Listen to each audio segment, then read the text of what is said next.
Alrighty, folks. Welcome into the Aftershock. For better or for worse, here it is.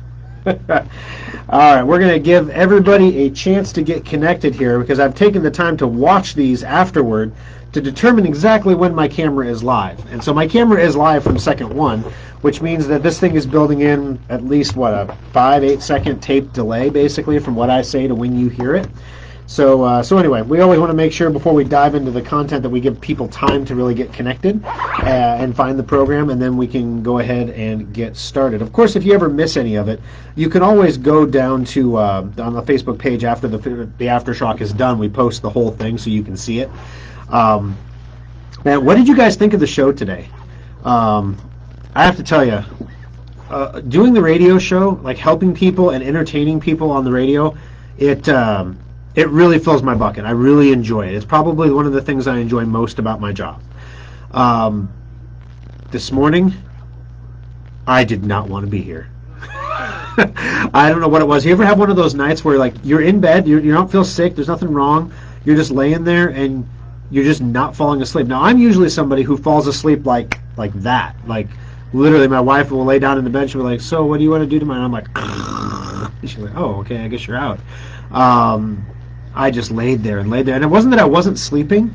I was kind of in that like dozed off phase, and then I would just wake up and then doze off and then wake up. So I feel exhausted.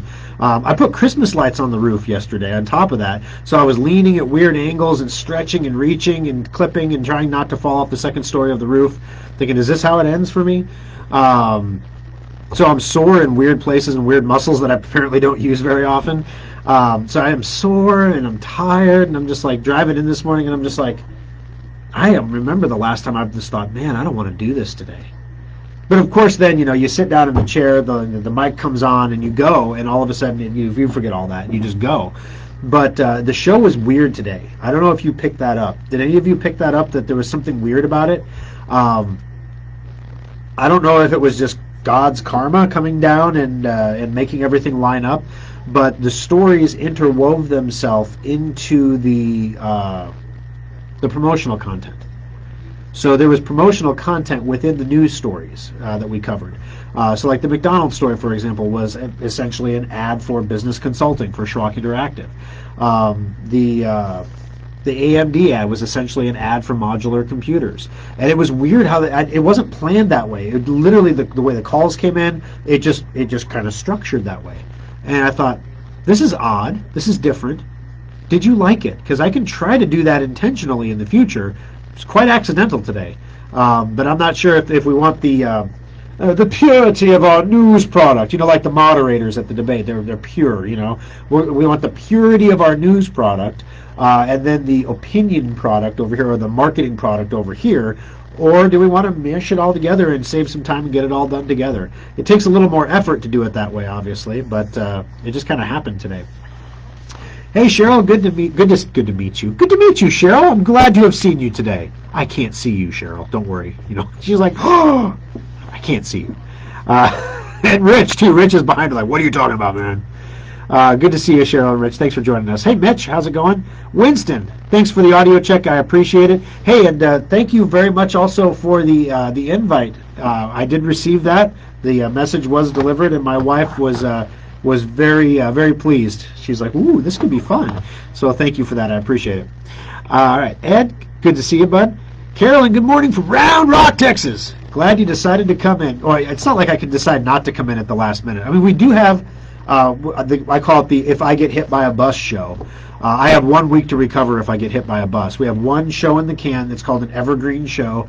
We talk about the need to maintenance your computer. We talk about what it means to be a modular computer. It's a generic show that we could just, if I'm going to take a vacation with the family, we can. But usually I pre-record a show for that. So like I'll pre-record a show so you have current news and stuff like that. I hate pre-recording. It doesn't have the same. Like if I thought it was tough to sit down, the way I felt when I sat down to do the show today, that's how I feel every time I have to pre-record. It's just a pain. You're talking to yourself in a room. You know people are going to hear it later, and it's going to sound real, but it's not real. So you kind of feel a little, I don't know, I do. Maybe this because I'm just, not been in the industry long enough. I feel a little dirty because I'm kind of like lying to people about like, and I assuage my guilt by recording the video of me doing the pre-recorded show, and then in between segments while we're saving and exporting and doing everything, I'm like, so yep, this is what it looks like to pre-record a show, guys, and you can tell by the studio behind me I'm not where I'm supposed to be, so yeah, it's pre-recorded. And then we set the video to run, so it's almost like a Facebook Live, but it's not. It doesn't say live, you know. So I don't know. It's fun times. But no, Carolyn, I'm glad I came in this morning too. All right, Mark. Good morning. So much for winning another Best of Omaha from the Omaha World Herald. Yeah, you know, I thought that was a little strange this year. I saw somebody notifying their people that they won a Best of. Nobody really from the Omaha. Oh, I get it. I get what you're saying. You're getting saying because of the thing. I don't know that we won it this year. Here's the thing. Number one, I don't read the World Herald, so I never know when the contest is happening. And I suppose a good marketing person would know when the contest is happening, even if they don't read the paper. Next year. Number two, we always have won without even trying. Like, we don't even tell people to go vote for us. We don't even know the contest is happening, and then suddenly these awards show up, and we're like, oh, okay, we have an award, great. And nobody ever calls us to run an ad or anything, which is the whole point of these things, right? So yeah, I don't know. Maybe I did hurt my chances of winning the Omaha Reader's Choice Award. And the World Herald also does the Sarpy County Reader's Choice Award, so maybe I shouldn't have done that. That would have been a little rough, but... you know, I haven't exactly cut a video yet illustrating exactly how to circumvent the Omaha World Herald paywall. That could happen if you know, what was it that President Trump said in that interview about Iran? Yeah, if they mess with us, we'll do stuff like they've never seen. You know. So anyway, no, it's good stuff, and they're professionals over there, and they have good journalistic product. I mean, I'm not kissing butt here. There's a reason I circumvented the paywall. I wanted to read the story. It's good stuff. All right, just not $50 a quarter good. That's my opinion for, you know, however many stories I read. Charge me per story. If you could figure a way to do that, that'd be fine too. Good morning again, Don. Like I saw a Tom on here. I was like Dom. Don and Tom together makes Dom, apparently. All right, Mark, is there a tutorial somewhere to explain making a group for sharing a video on Dropbox? Dropbox keeps nagging me to upload everything from my computer. Yeah, that's what if you're a Dropbox, that's what you do. So the thing is with Dropbox, it's really easy. So when you install Dropbox on your computer, on the left-hand side, like when you open up the file manager, you click on that little yellow file folder on the bottom of the screen, and when you click on that, you will see on the left-hand side, like the column with all the folders and everything, there's a Dropbox folder there. Anything you put in that Dropbox folder is uploaded automatically to the internet. It's still saved on your computer, but it's also copied to the internet. Then you can right-click on any file in that folder and say send via Dropbox, and you can just copy a link. You can send someone a link, and then they can open the file with just clicking a link in an email, which you're never supposed to do, by the way, because that's a great way to send someone a virus, too. But yes, there are lots of ways you can share it. The other thing you can do is you can create a folder, and then you can share that folder with other people. You right-click on the folder, and you say Share with Dropbox, and then it will share it with, it'll ask for the email addresses of other people. If they have Dropbox associated with that email address, it will just automatically send them a thing, do you want to accept this? And you'd say yes. If they don't have Dropbox installed, it will send them an email saying, you know, so-and-so wants to share this folder with you, please install Dropbox to continue, and it'll give them a link, which you're never supposed to click on. Do you see the theme of the show today? Never click on links in email.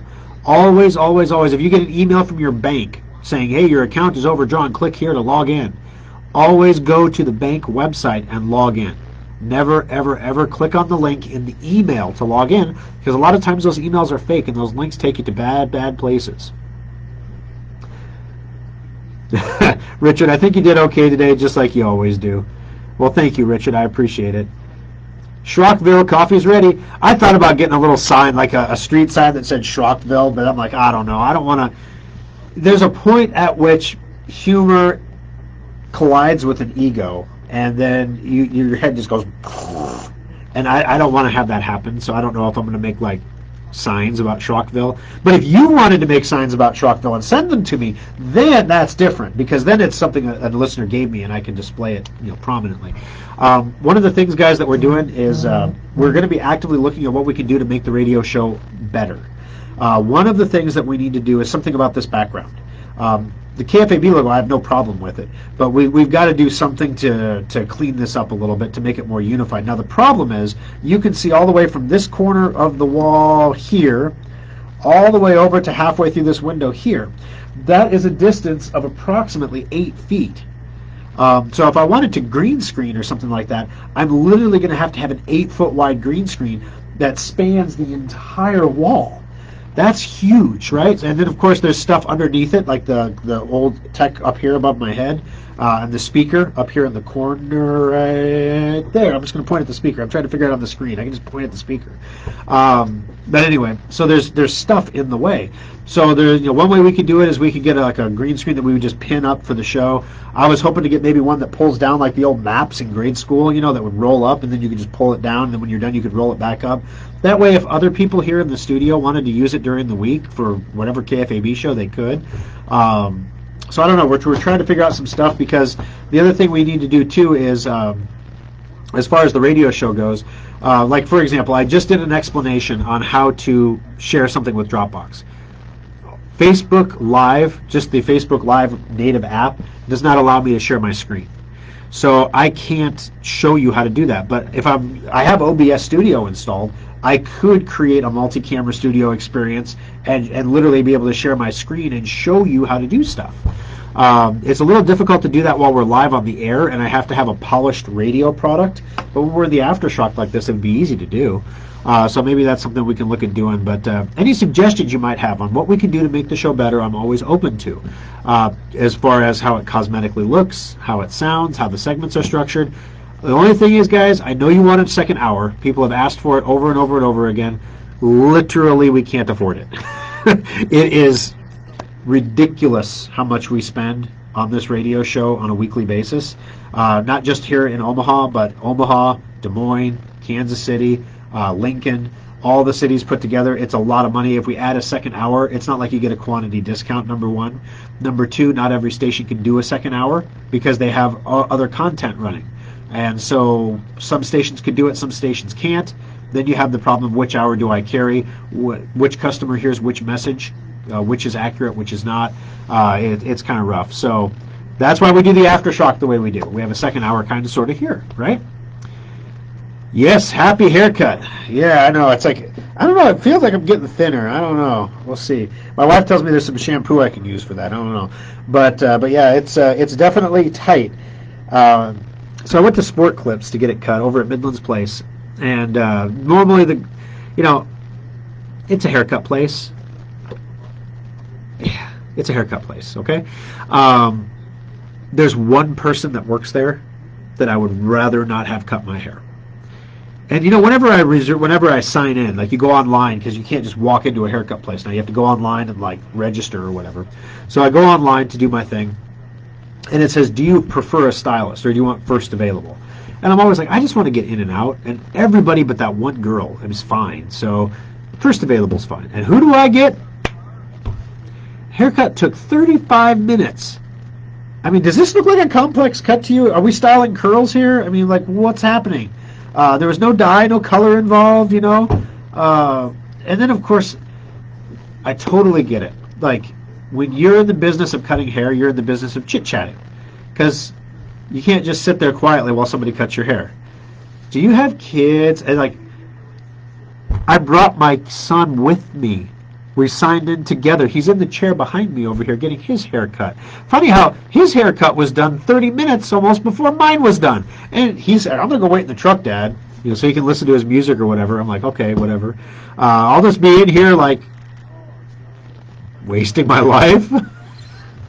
But no, she didn't do a bad job this time. Last time it was so bad. Have you ever had a haircut so bad that your wife told you had to go back and make them fix it? We've all had that happen at least once, I think. That happened with this chick over there, that I had to go back and have somebody else straighten it out. But anyway, apparently she's gotten better since the last time I had her. Alrighty, let's see here. Morning, Thor. Good morning, Ed. Wonder when someone else is going to move into the building you're at in Lincoln. Kind of lonely over there, eh? It is kind of lonely. There's a nail salon opening up in one of the outbuildings that they put in the parking lot. You know, I'm going to give Kruger a little grace. I mean, it has been a pandemic in the middle of a retail apocalypse. So, yeah, that slows down the commercial real estate market just a little bit. But I notice our old bay is still vacant. I wish we could have stayed there. That was such a good spot. I mean, it was so terribly constructed, but it's like it was such a good spot. So such high visibility. But you know, when they're going to raise your rent, when they're going to double your rent because you haven't had an increase in 10 years, well, we are a computer repair shop, guys. We're not a jewelry store. It's slightly different. I've recently had a huge issue with my Epson printer. They pushed through a firmware update that made it so you no longer can use third-party ink. Well, that's how all printers have been for a long time. But it sounds like what Epson may have done here is created an update that made all of the third-party ink that exists right now not usable. And it'll just take some time for them to create new cartridges that have the right microchips in them, programmed the right way to work with the Epson printer. In the meantime, if you like Epson printers, I'm going to recommend the Epson EcoTank printer. They don't pay me like they pay Shaquille O'Neal and Kim Commando and everything to sell their printers. But my wife has one, right? My wife teaches homeschool. She homeschools 2 of our kids. The Epson printer is a straight feed-through printer. You can feed cardstock through it, which is nice. It doesn't loop it in from the bottom and back over. It comes from the top down. The tanks are easily refillable. There is absolutely no mess when you fill them. The ink lasts a long time. She prints a lot of stuff. She prints a classroom's worth of stuff on an inkjet printer once a year per each kid. With our HP printer, it was like $200 an ink. And with the Epson EcoTank, it's like $40. So it's a lot cheaper of a printer to run. And recently I've complained that their software is garbage. They have released new software for that printer, and this new software works much better. So all said, if you're going to stick with an Epson printer, if you go with the EcoTank, you don't even have to screw around with the replacement cartridges anymore. You buy the bottle of ink from Epson, and you squirt it in there. The bottle does have a custom tip that fits in the custom cartridge, so you can't just go buy whatever ink you want. But don't bother. It's cheap. I mean, it saves you tons of money, and it accomplishes everything you're trying to do while playing within Epson's rules, basically. Is there a way to get rid of the firmware? Unfortunately not. Most places do not allow you to downgrade firmware. So when you install an upgraded firmware, it basically will, unless you can find the old firmware somewhere and a tool to flash it, which is where yes, there's probably technically some fancy way to do it. There's also a really good chance you're going to brick your printer entirely when you do that. Like I said, if you just want to give it some time, I know that's kind of frustrating, but if you give it some time, the cartridge people in the world will figure that out. Let me see real quick. What's the model of that Epson printer that you're using? Let me see if I can see kind of when this happened and what you can do about it. Epson firmware update, refill cartridges.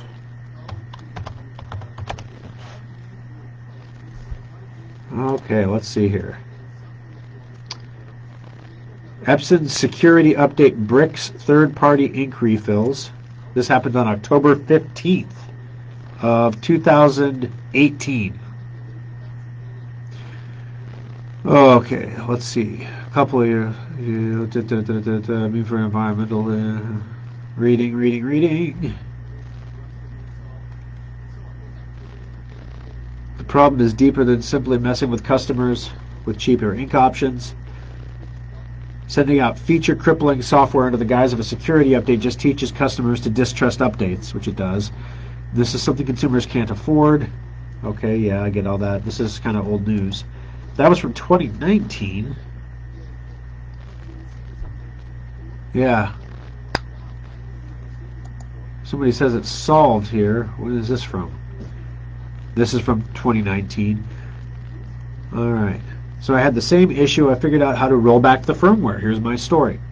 I downloaded the latest firmware. As of this, ran it. Started the program. In the middle of the firmware flashing, where it specifically says do not unplug your printer, I disconnected the power from my printer. The point of this step is to purposefully put the printer into recovery mode, since there is no nice, easy manual way of putting it into recovery mode. Now turn your printer back on, and the screen should say recovery mode. This is how you want to be. Go there, download the older firmware recovery tool, originally found on this page, allepsondrivers.com. Okay, so basically, there might be a way to fix it if you're willing to risk bricking your printer. So this is the trade-off. For the cheaper ink, you might be able to make this happen. I'm going to post a link here for you. Bear with me just a second while I move it. I was doing it from one computer to the other. Basically, I'm going to post a link to this article about somebody in 2019 who had the same problem or similar problem and was able to fix it by purposefully bricking their printer and then putting it into recovery mode. Once it was in recovery mode, they were able to go to a third-party website that was not Epson and download the original firmware for the printer and then install that firmware to roll it back effectively. So it's a lot of steps. It is something that if you do this, there is a chance. We probably wouldn't do it on the bench for you unless we explicitly had you sign the sheet saying that I know this could completely destroy my printer, and I won't hold Schrock responsible because, yeah, it could totally destroy your printer, and we would not want to be held responsible for that. But let me get you this link here real fast. And reply. And come on now. You can do it. Really? I clicked reply. Okay, here we go. Slow today. All right. Boom. All right, let's get back down there again. Ooh, yeah, happy haircut. Okay, here we go. I recently have had a huge issue with my Epson printer. We dealt with that one. Thanks you. So Ed, that's the link for what I would do with it. If you want us to do that, we can do it for you. But like I said, there's a real good chance we're going to break your printer in the process, forcing you to buy a new one. Fair warning. If you do it, same thing could happen. Just make YouTube videos, Keith? Yeah, we could. We could do it on YouTube, but then we're under the control of Google, you see. Whereas if I use OBS Studio, I control the video output, and then we can link that to several social media platforms. For example, here's a great question of, like, from a marketing perspective, should we do this? So as you know,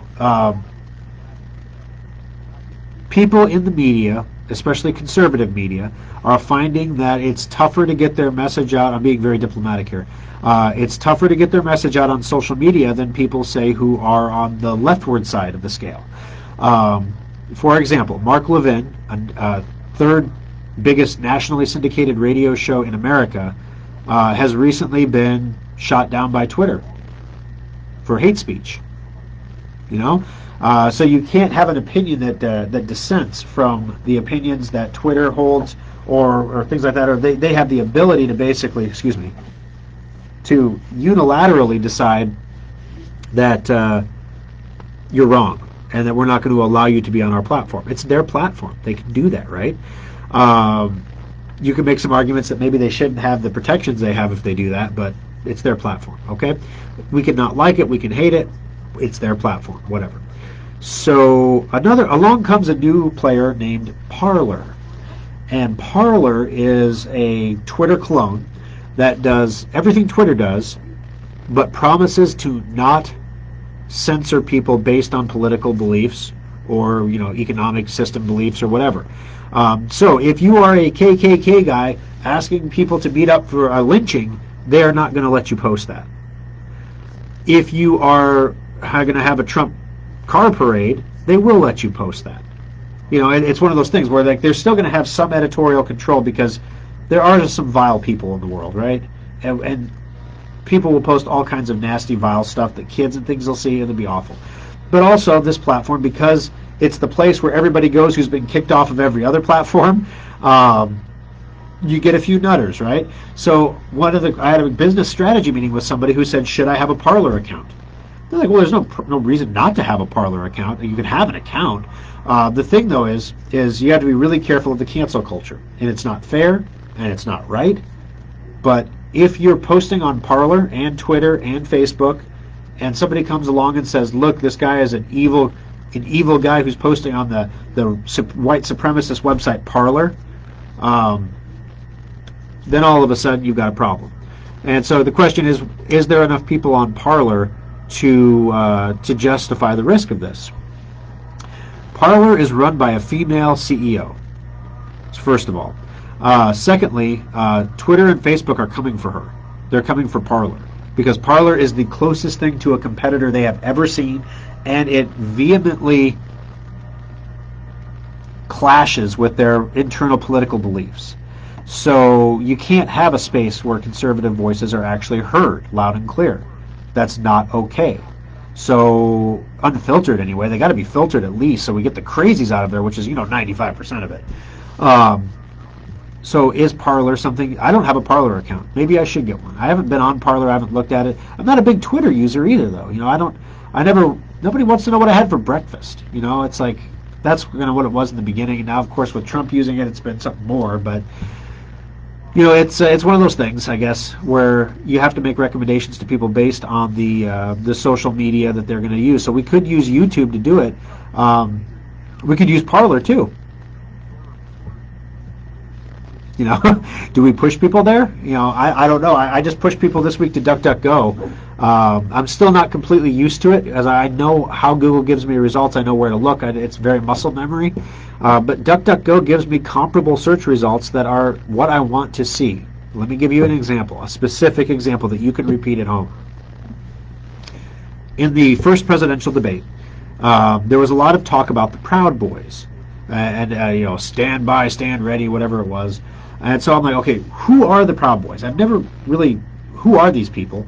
And so I do some research into it, and the Wikipedia article about their origins, it's actually super innocent and really cool. And then what happened was, of course, you had some apples in the group that were probably not great people, and those are the people that got latched onto.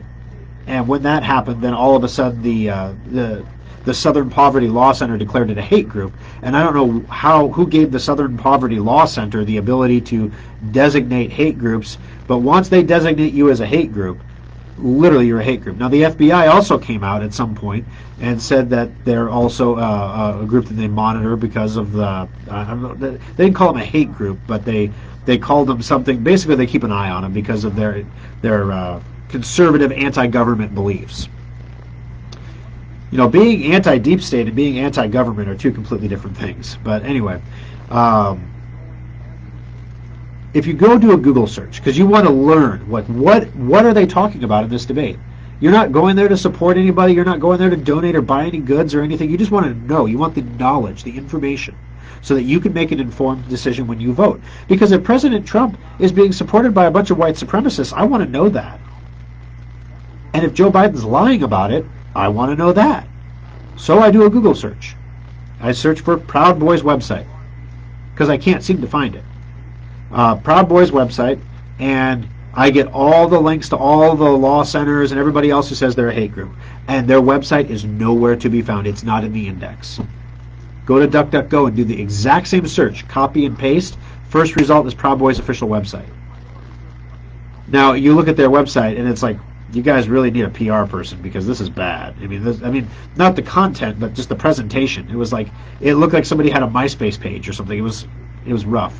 But anyway, and so I learned what I wanted to learn, and I moved on. But when did Google used to be about delivering the best search experience that they could to the user, delivering me what I'm seeking quickly. And at some point along the line, they decided that they also needed to control what I was seeing. And that really bothered me. That experience right there made me start to... I switched my mobile browser and my laptop browser to DuckDuckGo. Got to keep the main browser on Google because you still got to code for Google for search engine people. So when we market websites, we still have to market them for Google. But the bottom line is, they've strayed quite a ways from where they started, as has Facebook, as has Twitter. And you can only stray so far because it's only a matter of time until somebody else gets labeled like this and their stuff gets taken down. For example, did you guys hear about the coup attempt in Michigan? Oh my gosh.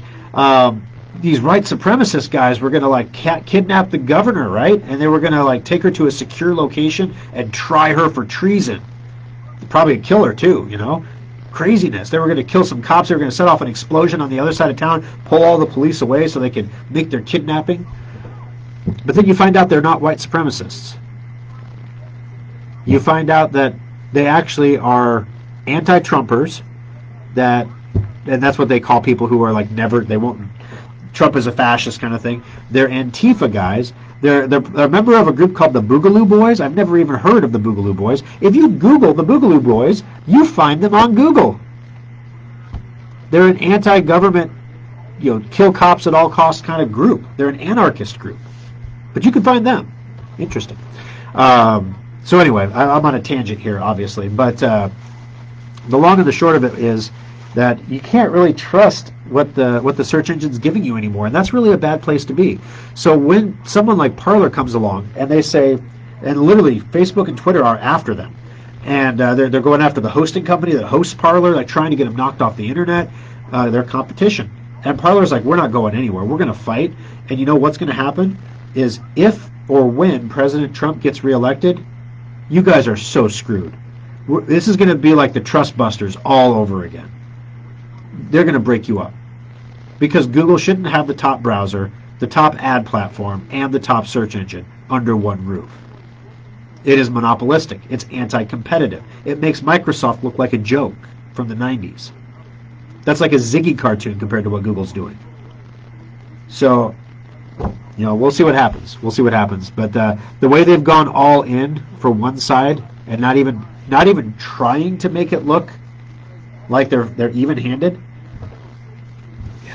at some point you're going to lose, and at some point you're going to have a price to pay. It's going to be rough. Aftershock is better than a second hour. Yeah, we could talk a little more freely. I can't talk about this kind of... Well, I could on the radio. It's not exactly Schrock brand, right? So if I was a marketing expert, which... Okay.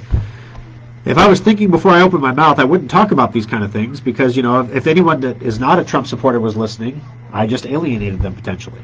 You can't really say the T word without ticking off half your audience. That's why we don't talk about it on the radio. In fact, in 2016, we had this idea. There's this website called Fiverr, and you can pay like $5, and for $5, a celebrity voice impersonator will give you like 15 words in a Trump voice. So we figured if we paid $40 or $50 total, we could string together some really interesting interviews, right? So, President Trump, the two leading antivirus products are Symantec Endpoint and Kaspersky Antivirus. Symantec is made in America, Kaspersky is made in Russia. Which one would you recommend? And then we could have him go off on a tirade. I mean, it would be hilarious. It would be genuinely funny satire, right? If you're a Trump supporter, it's something you could laugh at because you're making the guy a caricature of himself. If you're a Trump hater, you should be able to at least laugh at it like I laugh at Saturday Night Live sometimes. It's funny sometimes, Sometimes not so much. Sometimes it's really funny. Can't we just laugh? But no, you can't. So we didn't do it. Because if we do that, we were going to tick off half of our audience instantly. We don't want to do that. We don't want to mess up with half our people. Keith took his car to a bikini car wash. I had to take my car back several times because they kept missing spots. I don't know what that has to do with anything, Keith, but my guess is if you posted that video to social media, they would allow you to post that. Alrighty. Epson EcoTank, now you sound like Kim Commando. You see, like I said, KJ, the difference is I'm not getting paid, and my wife actually uses the thing, right? It's the only printer we have in our house. Just saying. Yeah. And I don't even have to do like the Sports Hour Shaquille O'Neal thing, right? Or Kim Schrock, which is way better. That one's awesome. The lovely Kimberly for the win. All right. Yeah, I gave you the stock tip, Richard. It was AMD. AMD, Advanced Micro Devices, is coming out with their, November 15th, literally out of nowhere, the holiday season's coming, and out of nowhere they hear this. Is that a helicopter I hear in the distance? Boom! AMD 5000 series chips. There we go. All the desktop chips replaced. And guess what? They're the exact same chips that we have now. But guess what? They just turned the crank a little bit and unlocked a little bit more of the native power in the chip. So now, once again, Intel has redesigned their entire chips. We have to invest in manufacturing. We have to make thinner silicon. We have to do all these crazy things. And AMD goes, boom. Here's a new chip. Same as the old chip. Same interface. Same socket. Completely upgradable. You can go, and you're upgraded. That's it. Oh, and by the way, it's 26% faster than the chips we had out 2 months ago. Have a great Christmas, guys. Now, of course, they won't be, for most retailers, they're not going to be able to get these into the supply chains by Christmas because they ordered, most places, well, it's weird because we don't really know how it's working in the pandemic world right now when they actually ordered, but usually they order their stuff around July for the holiday season that it gets delivered. So these are dropping in November. We are going to wait until the last possible moment, but I don't think we're going to be able to get these in the holiday special because they're not coming out until November 15th, and we start selling that on November 1st. So, yeah, those people on November 1st might be a little ticked off that they didn't get the cool chip. But, you know, and then again, there's no guarantee that when they come out on the 15th, they'll be available for purchase either. So we don't want to sell people stuff on a future promise, like, hey, we'll deliver them in December, and then find out we can't get the chips till March. You know, and then we have a bunch of refunds, and it's not fun. Alrighty, let's see. Mark, they always miss those spots in the middle of the windshield. Yeah, replying to Keith. In the middle of the windshield. You guys are awful. Alright, your video froze for a couple seconds while you were posting the Epson link. Oh, that's weird. Welcome to DuckDuckGo. You know, Robert, you've been preaching about it. You have. I have been paying attention. And that's why I thought about it. And then they have billboards up. I don't know how they're paying for the billboards, if they sell their own ads or if they're pushing Google ads or what's happening. But, you know, it's just... There's no reason to use Bing. There is no reason to use Yahoo.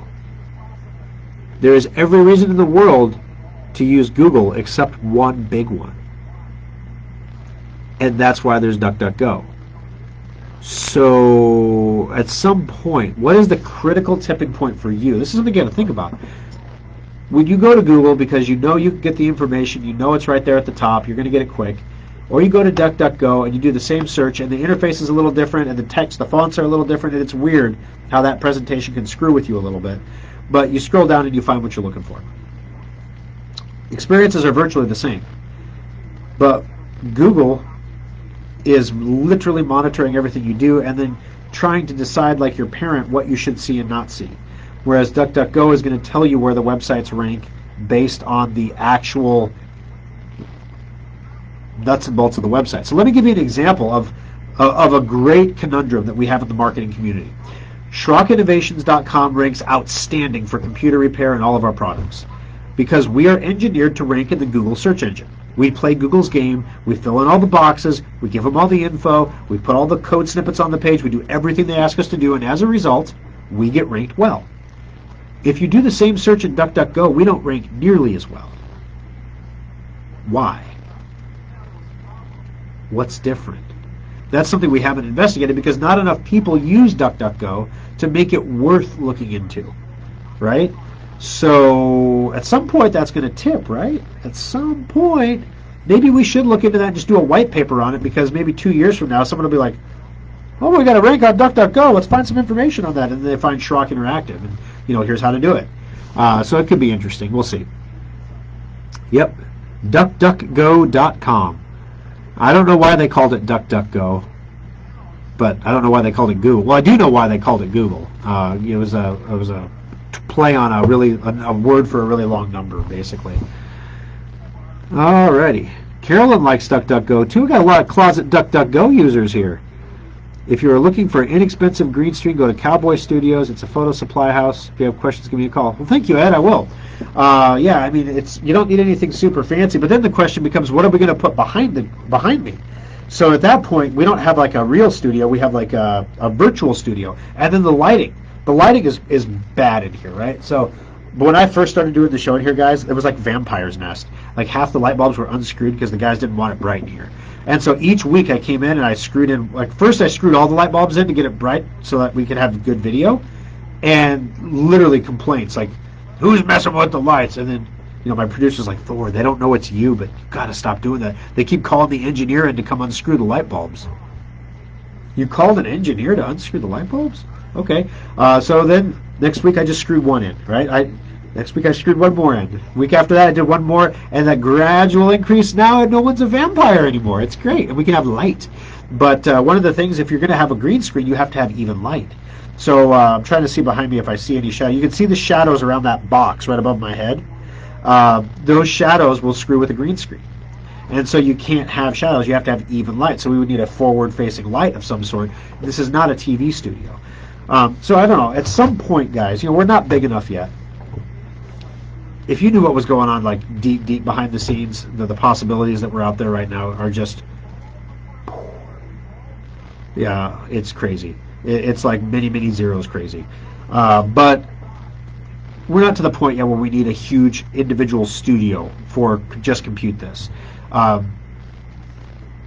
We've talked about doing daily, like, here's your daily tech report, like blah blah blah, good morning, and having more smaller. We have a lot of long form content, but not a lot of small content. But then I also don't want the Facebook page to be a constant rolling stream of my face. I am not the brand. I lend my credibility to the brand. You're not buying Thor Schrock. You're buying a great computer. You're buying great service. I'm just the vehicle that tells you about it. So I guess with that said, I don't know exactly what we want to do, but I know we need to do some stuff to kind of pretty up the show a little bit, to make the online presence a little bit more polished, a little more professional. Just small things, little steps, no major changes. But as we go through that stuff, I'll ask you guys, like, interactively, what did you think today? Because it would be cool when I have a news story, just like on the TV news, we could have a pop over my shoulder, basically, show you like an icon for the story or a little graphic for the story. Or we have a lower third on the bottom that has like the scrolling text like you would see on a news channel. With interesting things, so that if you missed the first segment of the show, we can recap the first segment through the ticker on the bottom. So if you don't find what I'm saying particularly interesting, because we've lost 10 viewers in the last 5 minutes, then you could watch the ticker instead. There's a lot of different things that we could do, but I don't know. It's just time and money, right? I have nothing better to do. All right, lost your video. Thanks for the day anyway. I'm not sure if you lost the video. I don't know if anybody else. Call me. I'm a photographer. I can help set you up. Well, thank you, Ed. I appreciate that. That's very kind of you. Seriously, I do appreciate that, because it's a little restrictive. Unfortunately, I don't have the ability to do everything I want to do in here, because it's not my studio, right? I rent the studio for an hour. They grant me another hour to do this or so. It's not my studio, so I can't mount lights. I can't mount a green screen without permission. And Scott's really good about giving me permission to do stuff in here. I mean, I've never given him a request that he's declined, or let me put it that way, never once. But I also don't ask for unreasonable things, right? Hanging something in the studio might border on unreasonable, depending on how you look at it. They do have a camera up here that's for the Channel 6 news. I don't know if they actually use it anymore, but it's up there on the wall. But I don't know. All right, guys. All right, it's time for me to wrap it up, because my nose keeps running, which is good. I wasn't nearly as congested this week, which is awesome. I drank an entire bottle of water on the way here, and in between the segments, you saw me getting up and leaving the screen. I was walking around for some reason, when I move around, my congestion goes away. If I sit still and talk, I get congested. Go figure. So I was walking up and down the hallway during the commercial breaks to kind of clear out my nose and everything. Big update coming for Sophos. We're going to test it on Monday. We're going to test it. We're going to upgrade all of our internal display models and tech computers and servers from Endpoint to Sophos simultaneously, and see through Secure Updater and see how it goes. As the day goes on, they will all update, and then if everything goes well on all those different types of computers, then we're going to go ahead and do it for you guys. So again, please check your Secure Updater. I know you have better things to do in life. please just make sure, look in the lower right-hand corner. If the icon is black, you could have had Secure Updater at one point because you came in for a maintenance check. We give you a free 15-day trial, but we can only give you one trial. So if you came in 2 years ago for a maintenance checkup and we put a Secure Updater trial on there, of course it was only good for 15 days, so it's expired, so your icon is now black. Down, not the icon on the desktop, the one that's way down there in the lower left-hand corner, or lower right-hand corner, down there. That icon will be a little shield with a U in the middle. If it's black, that means you're either expired, not connected, or you never had a paid subscription. Please take a moment to renew that subscription, especially if you have Symantec Endpoint.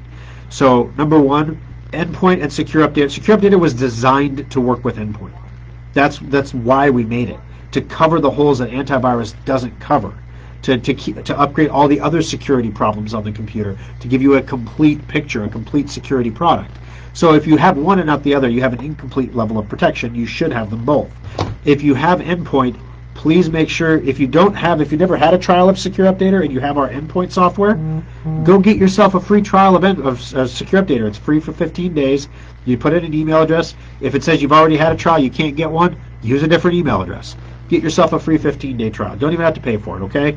And then when we push this out, you'll get the update and it will automatically happen and you'll love it. The other way we have to do it requires you to download something and run it on your computer. So we're hoping that 40 to 60% of our endpoint base will get automatically upgraded. That's why I'm telling you, please, please, please, please do it. The other, 40 to 60%, we're going to have to send them emails, and then 20% of them are going to take action. Then we're going to have to call them, and then another 5% are going to take action. Then we're going to have to badger them, and then we'll get everybody eventually. But we're trying to do it as quickly, easily, and seamlessly as possible. And I have a quick shout out for Logan in the Des Moines Service Center. Logan is one of our newest junior technicians, right? This guy has been with the company for less than 3 months. He is the one coding this software, guys. He was not hired to code. He has the capability to do it, though. And when we sat down and said, okay, this is what we're going to need to do, I said, well, we have people I can send this to. We don't have a person in-house that had free time to do this. So I said, we have these contractors I can send it to. But we got Logan over here, and he's been asking to make something. And this is not a complex thing to do. Like from a programming aspect, some of the other stuff that we do is way more complex. This is not that complex. So let's ask him to do it. And he was a little nervous about it because he went to school for programming, right? But he has never actually, this is the first program he has actually made for a corporation. And it's a program that 4,000 people are going to run for something as important as their security on their computer. I wanted to release this last Wednesday. I thought it was ready last Wednesday. Logan is testing it and testing it and testing it and testing it because he doesn't want to make a mistake. He's a good kid. He's a good person. And he's, from what I can tell, a talented coder. Because he's making two versions of the program. There's the silent version that runs through Secure Updater, and then there's the version that has an interface that you look at, that you have to click next, next, next, next, finish, and all that jazz. So anyway, if you do happen to wander into the Des Moines Service Center with a computer problem and Logan is there, give him kudos. Tell him good job, because the work he is doing here is going to save our customers, collectively, days of time. Because you figure if each person has to spend 15 minutes figuring out where to go click something, download it, run it, and then watch it run, let's just say 10 minutes. And you have 4,000 people spending 10 minutes, days of time saved by one little application that is only going to be useful one time. And that's the thing that's sad about it. He's building this great program. We're going to use it once, and then it's going to go away. It's not like Safe Upgrade or Secure Updater or Drive Advisor that you can keep using. But the thing is, now that I know what he can do, the one program that we don't have that we really, really, really want to have, that we've had coders look at before, but the level of complexity is just, and it's expensive. The break-even point would be too far out. We want our own data backup software. We've already figured out where we're going to store the data. We already figured out how we can store the data securely. We just need the client program to run on the computer that will take the information from your computer and save it on the internet. The reason this is important to us is the way that the world is going, guys. At some point, I would say in the next 10 years, you're going to have the possibility of having a computer that has no hard drive. Literally, you turn it on, it connects to the internet, and it loads your operating system from the internet. Because the internet connections are going to be that fast. Comcast is talking about bringing 10 gig internet to your home on coax, not on fiber, on coax. 10 gig. Right now, you have Gigablast from Cox, that's 1 gig. That's 1 Gigablast. Comcast wants to Gigablast you 10 times, right? Some people who've done business with Comcast do feel like they get Gigablasted to the face about 10 times. But, it just goes to show you that there's more room for the technology to grow and room for those internet connections to get faster. And when you get that fast, why not? Why have a cloud backup? Why not just save everything in the cloud? Why not run your computer from the cloud? When that happens, obviously that's going to be a huge model change for Schrock, because you're not so concerned about how fast the computer is now because you're loading everything off the internet. Computers will get really cheap to replace because you're not looking at the feature sets you had before. You're just getting a terminal, basically.